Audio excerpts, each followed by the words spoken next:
Welcome to the Virtual College Exploration for all Virginia students, sponsored by the Virginia Association of Collegiate Registrars and Admission Counselors and StriveScan. Thank you for joining us. A few housekeeping announcements before we get started. You can use the Q&A button on your screen to type your questions to our presenters at any time. Your camera and microphone are off, so the panelists cannot see or hear you. This is just one of many different sessions happening, so be sure to check out the full schedule at strivescan.com/Virginia. This presentation is being recorded and will be available within about a week at the same website, strivescan.com/Virginia. I'd now like to turn it over to our presenters.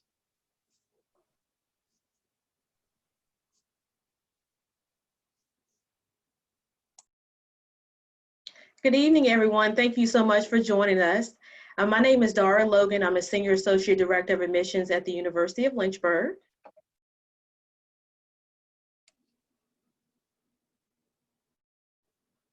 Good evening, everyone. Thank you so much. To follow up with Dora, my name is Takarla Moore. I'm the Senior Admissions Counselor at Old Dominion University in Norfolk, Virginia.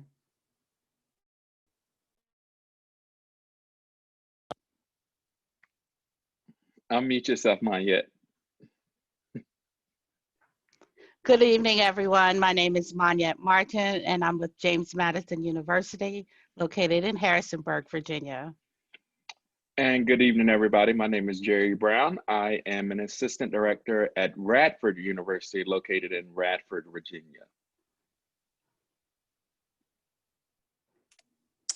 All right, so I guess this evening what we can do, just to get you all familiar with our institutions, we can give you a little bit of background information so you know exactly what to expect from these selection of institutions on the webinar tonight.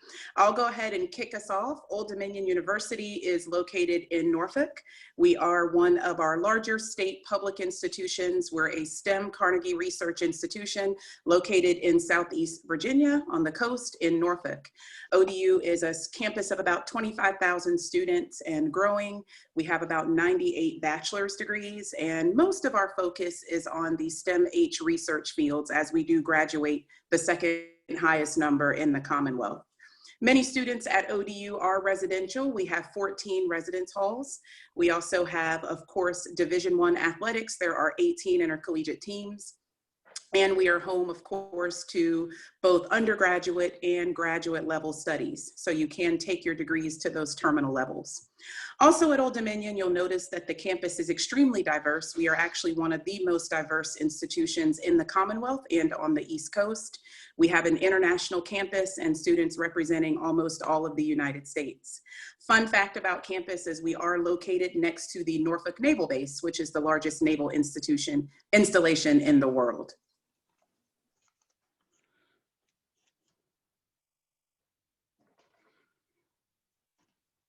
I'll jump on in. Since I'm off mute. Good evening, everyone. Again, my name is Monyet Martin, and I represent James Madison University. James Madison University is located in Harrisonburg, Virginia, which is the great Shenandoah Valley area. We're about 2.5 hours from DC, 2.5 hours from the Richmond Tri-Cities area, and about 4 hours from the great 757 area of ODU and home of the Monarchs. We currently have a little over 22,000 students on our campus. We are a residential campus. All of our students live on campus their first year.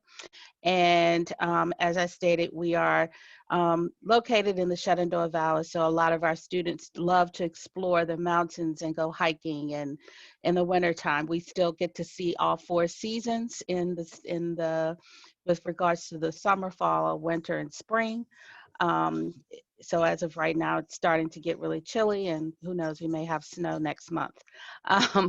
Our students are very active on campus. We have over 360 clubs and organizations. We have a 90% retention rate is something that we're pretty proud of, in that 90% of our students are happy, successful, and after the first year, looking forward to returning back to our campus. Our average class size is about 25 students per class. And then we have a 6-to-1 student-teacher ratio. 74% of our students do come from or come and apply and are within the state of Virginia. We have about a 26% out-of-state student ratio. Fun fact about JMU is whenever we score a touchdown, our students will throw purple and gold and white streamers. So we're pretty excited about our football program and our athletics. And we definitely take pride in our touchdowns and our football program. Thank you.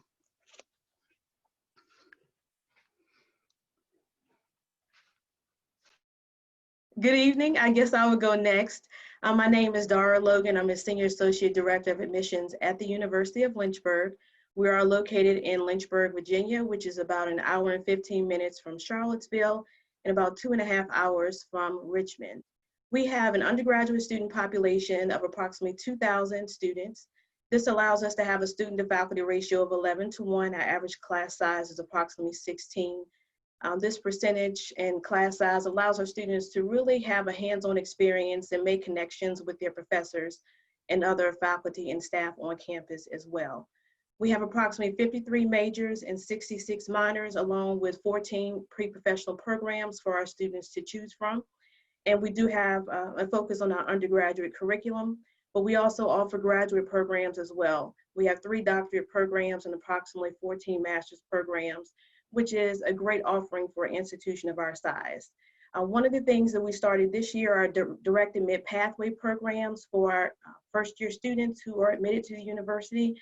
You can apply for one of our direct admit pathway programs if you're interested in areas such as physician assistant, physical therapy. If you apply and you receive a seat, as long as you meet the academic requirements throughout your undergraduate career and you apply into that graduate program, your seat is guaranteed. So that's a wonderful opportunity for our students. There is undergraduate research opportunities available for our students, which sometimes sets them apart from their colleagues or their peers who are applying for the same graduate programs as well. Our students are active as our JMU students. We have approximately 70 clubs or organizations for our students to choose from, and our Office of Student Activities works with students every year to start new clubs and organizations that are of interest to our student population in our community. As far as athletics, I believe we offer a wonderful opportunity for students to be involved in whatever level. Of course, our most competitive is the intercollegiate varsity programs. We're Division III in the Old Dominion Athletic Conference. We also have a lot of outdoors activities for our students as we're located in a wonderful part of the state of Virginia. So we provide trips for our students to go hiking, skiing, canoeing throughout the year. Also throughout the city of Lynchburg, there are a lot of trails. So if you enjoy biking, walking, we have a lot of opportunities for you to do that. I look forward to sharing more information with you about the University of Lynchburg. Thank you. And I guess I'll wrap things up. I let all the ladies go first. So I was being nice there and letting the ladies go first. We are Radford University. We are located in Radford, Virginia. We are right in the New River Valley. So again, a lot of outdoorsy things for our students to take part and experience. We currently have about 10,000 students. So we are what we like to think of as the perfect medium-sized institution. We're large enough to where students can have a wide range of academic as well as extracurricular opportunities, but we're small enough that they don't have to sit in the classroom with 200 or 300 students in order to have these types of experiences. Our current student to faculty ratio is about 16-to-1. The average class size is about 20 to 25 students. So again, large enough, but also small enough. We currently have over 100 different academic programs from majors, minors, as well as areas of concentration.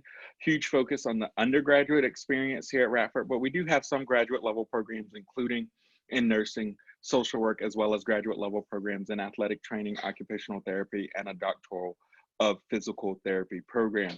Over 300 different clubs and organizations, so we too pride ourselves in getting our students active outside of the classroom and growing in that part as well, and 16 different Division I athletics teams. So we do compete in the Big South, and our student athletes, and we're very proud of the successes they've had in the fields and courts, as well as in the classrooms and labs with over 80% of them having a 3.0 GPA or higher. So they're doing some really good work and winning some conference championships, playing in NCAA tournaments, but also doing well academically. Okay, I'll throw it back to Carla, and I think we're gonna do a little round robin on some questions, some Q&A.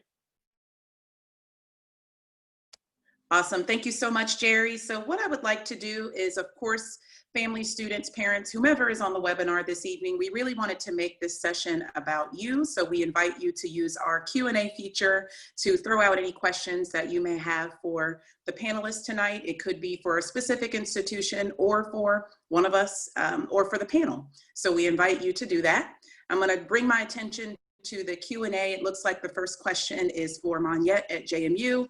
Does James Madison have a vet major? And if so, what does that include? So I'll toss it over to Monette. Thank you, and thank you for joining, Ms. Shakiza. I got your email like an hour ago, so great to have you here this evening. And yes, the JMU does have we have what we call a pre-professional program for pre-vet. And so what that basically means is that a student will need to have a major in some other core area. Typically the students will major in areas of the sciences. However, if you're looking to possibly get into pet therapy, psychology is also an option that students have also majored in, with having the pre-vet sort of program attached to their major. So it's not a direct admit into a veterinary school or veterinary program, but we do have a pre-vet sort of concentration. So you would need to have an original major or solid major in the sciences, or like I mentioned in some of the other core subject areas, but definitely we do have a pre-vet program. And if you have more questions, please feel free to reach out to me via email. Perfect. Monette, it looks like there's a few more questions talking about JMU's acceptance rate and what admission is looking like for this season. That'll kind of knock out a few of those questions if you want to tackle that really quickly. Okay, sure. Yes, JMU's acceptance rate, we get a little over 23,000 applications each year, but of the applications that we receive, the acceptance rate averages from year to year between 60 and 70% of students that get admitted from that applicant pool. How is JMU's early action application looking this year? Will it be easier to get in due to COVID? Actually, that's a very good question, Zoe. We've actually pushed the deadline date for early action, which is non-binding, out to November 15th, with a goal of still trying to make decisions by early January. So we're giving students a little bit more time to get their applications in. However, I'm of the rule, the early bird gets the worm. So if you could get it done by November 1st, that's one less application that you have to complete. Perfect. Thank you so much, Monette. I see a few questions that are specific. If you want to send an email to Ms. Martin about some of those very specific, nuanced questions on JMU, just so we can get through some of the questions for the other panelists. I'm going to scroll down a little bit. Jessica, I see you asking if ODU has a marching band. Yes, we do. The Pride of ODU Monarchs is our marching band. There is a color guard included. Go ahead and check them out on odu.edu under Marching Monarchs if you want to check them out. Also, I want to toss over to my colleague Dora. Somebody's asking if they're undecided, what classes would be best? What should they do to kind of come into one of our institutions undecided?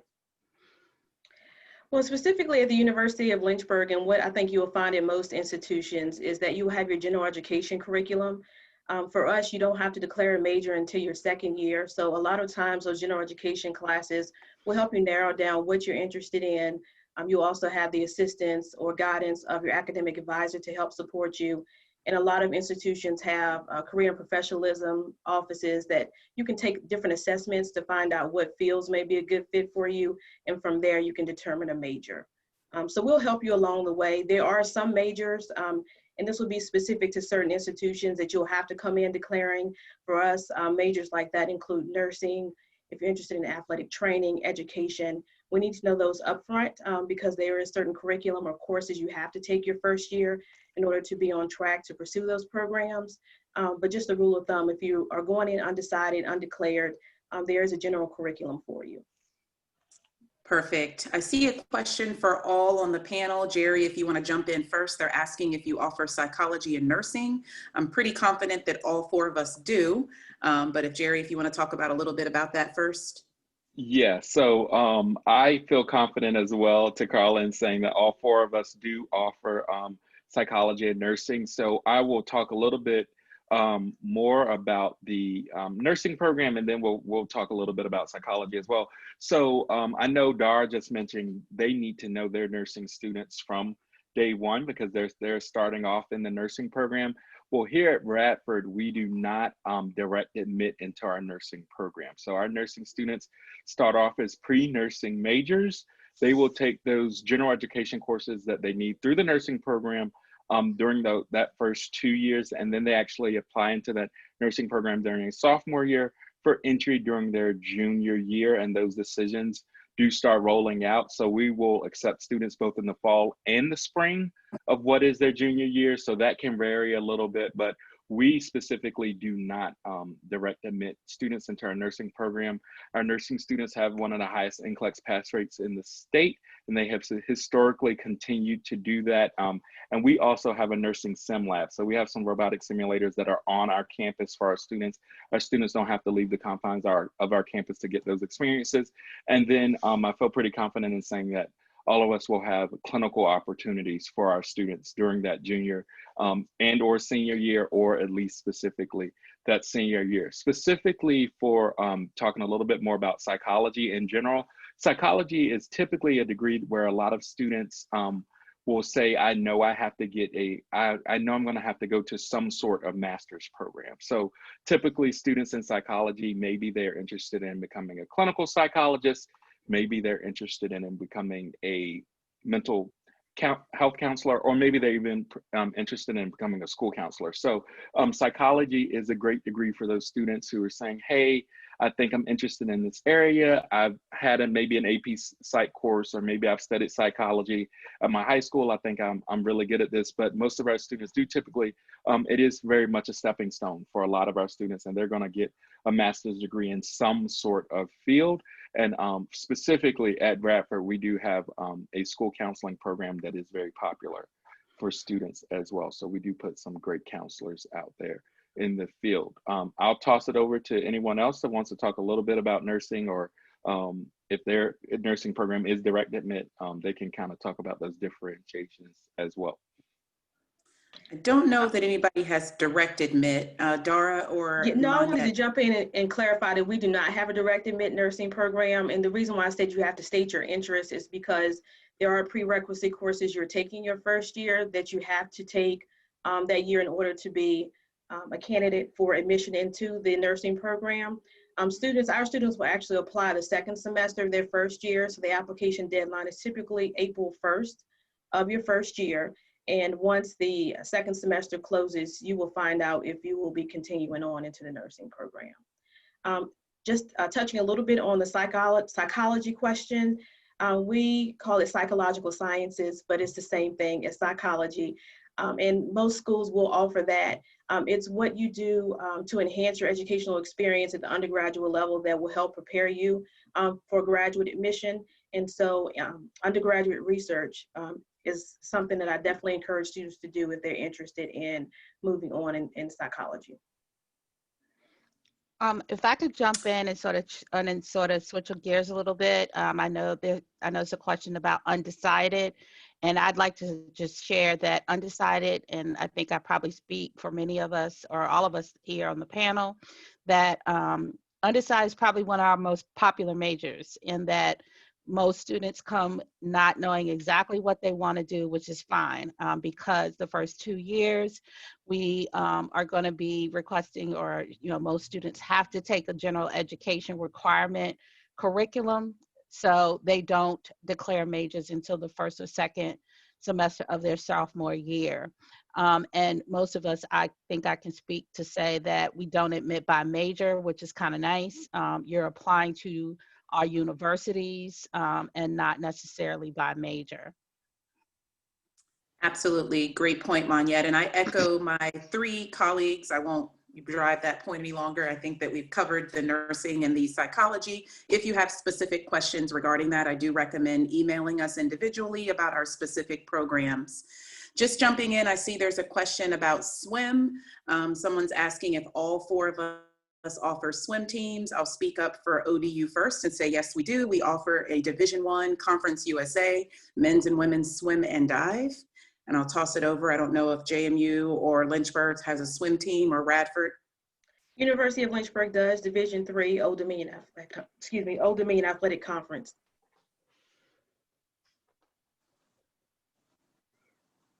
Anyone else on swim? We no longer have a swim team. I'm sorry. Yeah, no, Radford no longer has a swim team as well.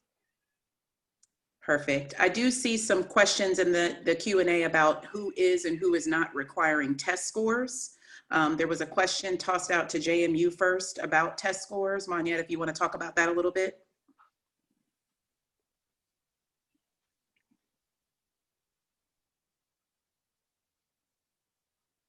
Regarding test optional. I'm sorry. You're muted, There's a little mute button. Sorry, ladies and gentlemen. I didn't catch that one really good. But anyway, yes, we do not use test scores in our application review process. We actually had moved away from using test scores, SATs or ACTs, about 4 years ago. So that's not really impacting or changing our admissions process in any way. Perfect. Also, if we probably can just address this, I think most institutions have been test optional. I don't know specifically what everyone is doing. Just to follow up with Monette, Old Dominion is also test optional. We have been test optional for quite a while, so the test score will not be absolutely required for admission. Of course, if people have scores they would like to submit for merit scholarship review or maybe the honors college or specific programs, they're welcome to submit the score, but it does not hinder you nor lessen your chances of gaining admission by not having a test score. We can still perfectly review you for eligibility for ODU's admission. We are completely test optional as well. So you do not have to send any test scores for admission nor a merit scholarship review.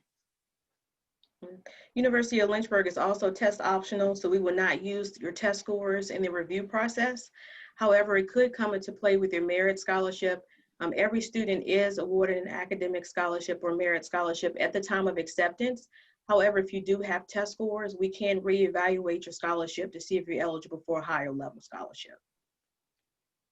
Perfect. I see a question about a unique major, the esports and gaming. Do all 4 schools offer that? Zarafino, thank you so much. Actually, ODU just started esports. We are leading off in that this year, fall 2020, brand new esports on campus. Check out odu.edu. And yes, a very robust gaming club. All things gaming, graphic design, and esports are certainly on our campus. Anyone else on the panel with esports or gaming? We at Radford have esports and gaming as well. I believe our club started about 2 or 3 years ago, but it has quickly grown to one of the largest clubs and organizations that we do have on our campus. So they are pretty active on our campus as well.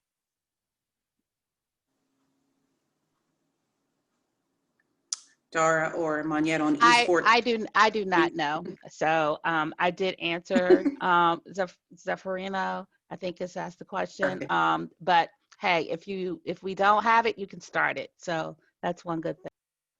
We do offer that as a club sport as well too. Perfect. Zakazia is asking if everyone could go down the line and just give their cost for in-state students, including if you live on campus. Zakazia, I'll go ahead and kick you off. ODU is about $22,000 to $23,000 total per year if you live on campus. For JMU, right now, we are a little over $23,000, and that's tuition, room, and board and fees. And like I said, all freshmen are required and guaranteed housing their first year. At Radford, we are at $20,962. That includes room, board, tuition fees, as well as your meal plan. So everything that would be required of you is included in that cost, other than your books, if for that first year. And we do require our freshmen and sophomores to live on campus. The University of Lynchburg is a lone private institution on the panel this evening. Our total cost, which we call our sticker price, is a little bit over $54,000 a year. That includes your tuition, room and board, and your general fees. So basically everything minus your books. I will add that 100% of our students receive financial aid. So there's not one student paying that full amount. We have the merit scholarships that each admitted student is offered. We also offer scholarship days where students can earn additional scholarships ranging from $1,000 to $5,000. For our Virginia residents, we have the Virginia Tuition Assistance Grant, as well as other scholarship and financial aid opportunities as well too. So don't let the sticker price shock you too much. We will help you as much as we can. Our average cost for students is a little bit over $22,000, which is, as you heard my peers or colleagues say, is very much in line with the cost of attending a state institution. The University of Lynchburg does have housing or offer housing, guarantee housing, all 4 years. Our students are required to stay on their first 3 years. Perfect. Thank you, Dora. And Jerry, you already answered that one. That's right. Sorry. All right. Moniette, I see a question out there for JMU about types of classes or clubs that can help people trying to get into the fine arts at JMU, this SMAD and the writing, music, media arts, if you want to take that one. Awesome question. And the best thing I can say is that if you are involved in these organizations within your high school and have been up until now, then continue to do so. I know in the virtual world, it's a little bit different, a little bit more challenging. Of course, some of those majors also will have some audition dates and processes. So I strongly encourage you to check out our website for those particular majors to see what those requirements are going to be for especially the arts and the music areas. But yeah, if any organizations that you're currently involved in, have been involved in, I know I've heard that athletes should be now taking videos of themselves training. So, hey, why not try to do that with your artwork and with your musical talent? So, you know, you may want a couple of days out of the week, or if you've got some extra time, do some videos, get a video collection together just in case you need to submit that information. Awesome. Thank you so much, Moniette. Abdallah, I see you in there talking to ODU about legacy and about all things engineering and ROTC. I am your girl. Please send me an email. Aerospace and aeronautical engineering is actually a specialty at ODU. We have a modeling and simulation cave and several labs that specialize in engineering. We are one of the forefront engineering schools in the state. Also, keep in mind when you are looking at engineering, specifically at ODU, it is not a competitive process. You're not having to apply into it, or that's not the basis of your admission. Once we get you to ODU, we can assess what level you are in terms of your math, and if you're ready to go with that calculus 1 and jumping right into that pre-engineering coursework, we can keep you on track towards those degrees. Same thing with our computer science, computer engineering, mechanical engineering, technology, and electrical. If you are thinking about any of those tracks, we have an entire advising center. Please look at odu.edu/engineering. They also host live sessions online so that you can talk to them. All right, scrolling down in, it says here, can you double major at schools? Jerry, do you want to talk about double majoring and what that would look like? Yeah, if I can get myself unmuted there. Yes, so you can double major. What I always tell students is that double majoring, I encourage you to, if you know that you want the double major, or you have 2 programs that you believe that you're very interested in from the start, start that conversation early so that your advisor can be able to sit down with you and say, okay, we know that you're interested in double majoring. This is how we're going to map this out. Even if you decide that you end up deciding that one major is what you're going to stick with, and another one becomes a minor, or you find that you maybe aren't even as interested in that other program as you thought you were, it is much easier to start that process off early rather than getting to your sophomore, your junior or year, and you say, oh, I think now I want to combine these two programs. So I always say, if you're interested in double majoring, we by all means welcome that and encourage you to do that. We encourage you. I think and I think I'll speak for everyone here in that I think you'll find college is a very enlightening time. And we encourage you to follow all of those interests and those paths that you may take, even if it's something that maybe you've known you wanted to do since you were small, or maybe it's something that is a brand new interest for you. So we encourage you to double major. I always tell students though, make sure that your majors, they don't necessarily always have to be super compatible either. So it can be from two different programs, but do know that if it is for something, if maybe you say you're a music performance and you want to pick something that is completely different and say, oh, I also want to be a biologist.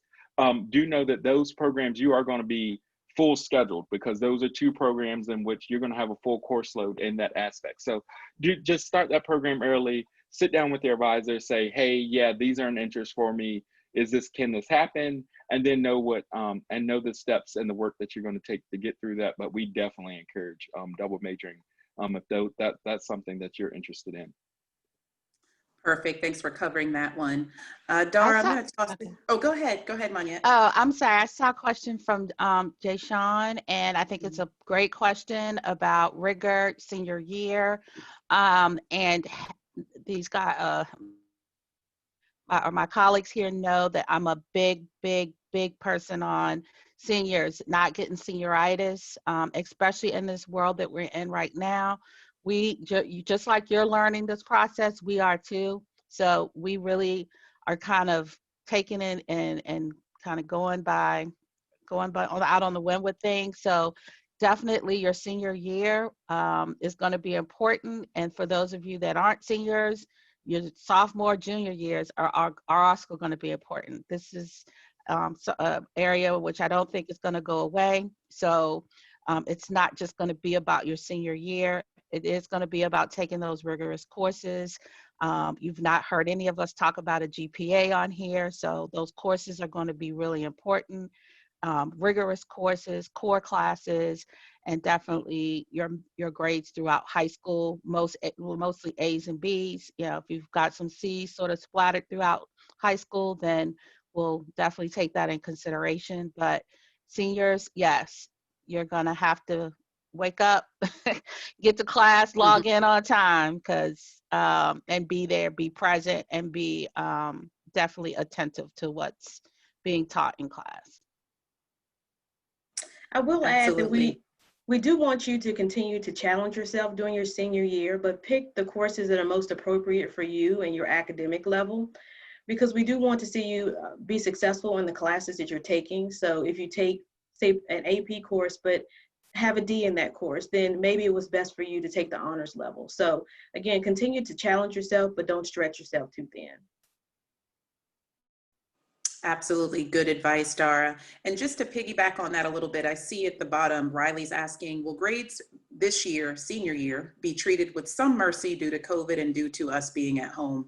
Well, Riley, as my colleague stated before, we still want you to work at your level. We still want you to, challenge yourself. You are still in college preparedness mode. So we're in the business of admitting, but we're in the business of admitting students that are college prepared and that are going to be successful on our campuses. Yes, we do understand there are some challenges. We're all working and learning virtually. We understand some people are in and out of their school buildings, not in their building at all. Maybe you're not getting that face-to-face instruction. So we are taking into account what's happening. We're all very aware of that, but we still do expect for students to perform at their level, like Dara said, take classes that are appropriate, and still make strides towards that college preparedness in the next year looking forward. So Riley, in essence, we are here with you, but we do expect for you to still do that work on your senior year as well. Yeah, and if I could jump in for a second, I wanted to reiterate that, and I won't repeat everything Carla said, because there's no need for you to hear it, hear it doubly. But I do want to stress how important it is to continue to challenge yourself. And while we do know that COVID has flipped everything upside down, and it has flipped us upside down as well, and we do realize that, but do not treat COVID as a crutch or say, oh, I've been at home, so that's the reason why I couldn't do A, B, C, D. We still want you to be challenging yourself. And like Manette said, please tune in, log into your classes. Just because you're at home, this isn't an excuse to say, oh, well, I'll get it done when I get it done. Please still tune in and be attentive, because like Tacarla said, we are in the process of admitting. I think as you've seen, all of us forgot to unmute ourselves tonight. So we are very much really, we are humans. I think a lot of people see us as these big, mean, scary people looking for a reason to say no. And that couldn't be further from the truth. We want to look for reasons to say yes. But like Tacarla said, we are in the business of admitting prepared students and working to see yourself being prepared as possible. All right, I see a question popping in for at the end for Zeffirino. I'm sorry if I flubbed your name, I apologize. For fall 21, will you be allowed to live on campus even if COVID pandemic have not slowed down? Dara, do you want to kick us off with that one? Do we have projections for living in fall 2021 yet? No, I don't think we have projections, and thank you for shooting that question to me, Tacarla. But I think as colleges and universities did this summer, we'll just have to play it by ear and see how everything works out. Of course, we would love to have our students here on campus, but the universities are going to err on the side of caution and make sure that our entire community is safe. So not only the students, but faculty and staff and other community members as well too. So I don't think anyone knows the answer for that, but we would do everything in our power to make sure, or to have students on campus if it's safe. I echo that. I think Manette and Jerry, anything on that? Are we going to roll with Dara? I think we're all on the same page there. Awesome. Yeah, I think Dara covered that well. Yes, I have Lewis. Lewis is asking for all of us. I want to drop an AP for another AP. Would that look bad? Manette, do you want to talk about AP? I know rigor is your wheelhouse here.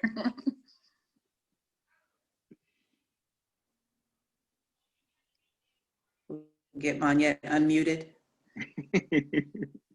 There we go. Jerry put it out there.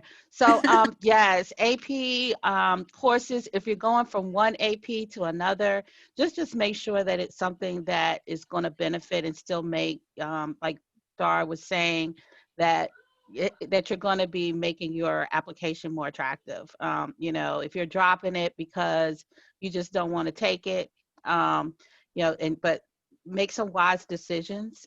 Oftentimes we find where students want to major in engineering and then they drop statistics or they drop pre-calc their senior year. And guess what, guys and gentlemen, ladies and gentlemen, that's not really cool, because basically what's going to happen is the first course you're going to have to take in order to, that's a prerequisite in the track of getting to apply to perhaps an engineering program or a science program, you got to take math. So you're not going to get around math with any of us at our institutions, and pretty much with any major that you decide to take or, you know, pursue. So, you know, if you want to talk a little bit more, talk through that about what the courses are, please feel free to reach out to any one of us. We'll be more than happy to share and give you some insight on that before you make that switch. To add on to what Manette said, I can't stress the importance of establishing a relationship with your admissions counselors at the institutions that you're interested in. Some of the questions that you have will be specific to that institution. So it's important that you build that rapport with them. Feel free. We're here, as Jerry said, we're friendly people. We're wanting to help you through the process. We don't want you to have any questions unanswered. So feel free to reach out to your admissions counselors. We're available by email, telephone, text, Google Meet, Zoom.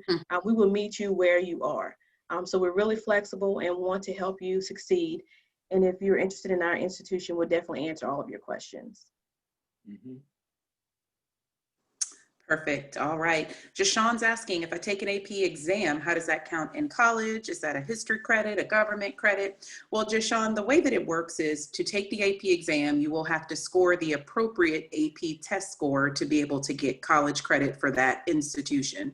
That may look different for the four of us. Some people, it may be a 4, others it may be a 3, it may be a 5. It just depends on the AP requirement for that institution. You can check our websites and actually see how those AP credits will equate. It also will give you that equivalency. So it may count for general ed at one college, it may be an introductory level major course for someone else. It's going to vary with the 4 institutions. But I do encourage you to look into that and to look at what score you'll need to make sure you're successful.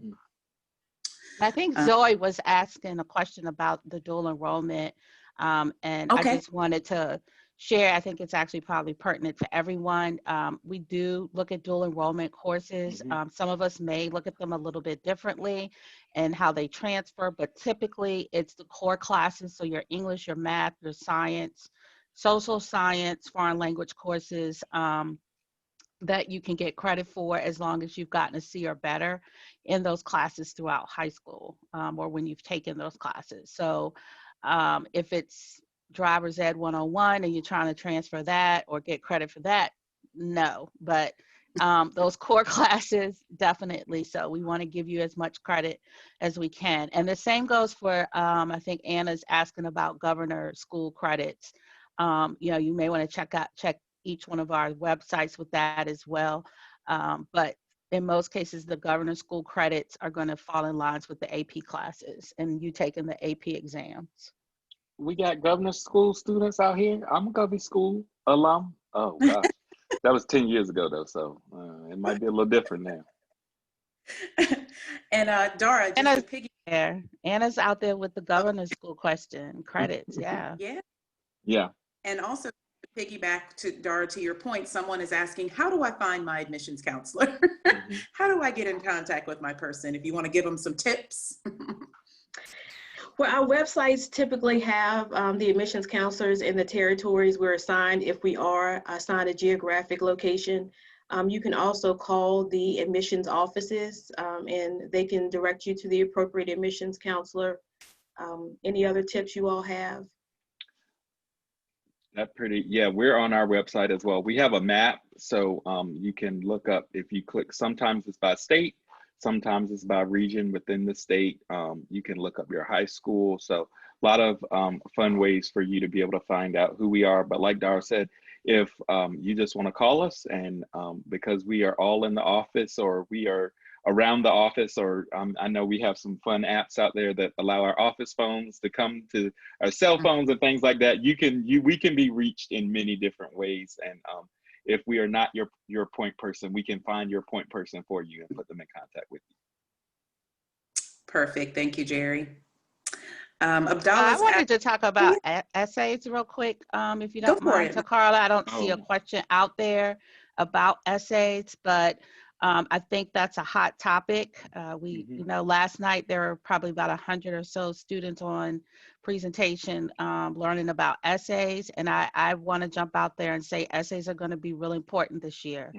Because that's going to be the one piece of most students' applications that's going to set you apart. Tell us a little bit about your world, what, and I know we'll probably get a lot of COVID essays, but if you can step outside of that and, give us a little bit more into your world, your background experiences, if your work, things of that nature, but spend some time on that essay. Don't wait till the last minute, like the 12th hour, to submit and sit down and write an essay. Get a couple folks to look at it. I know many seniors will write essays in their senior English class. Hey, by all means, that's fine.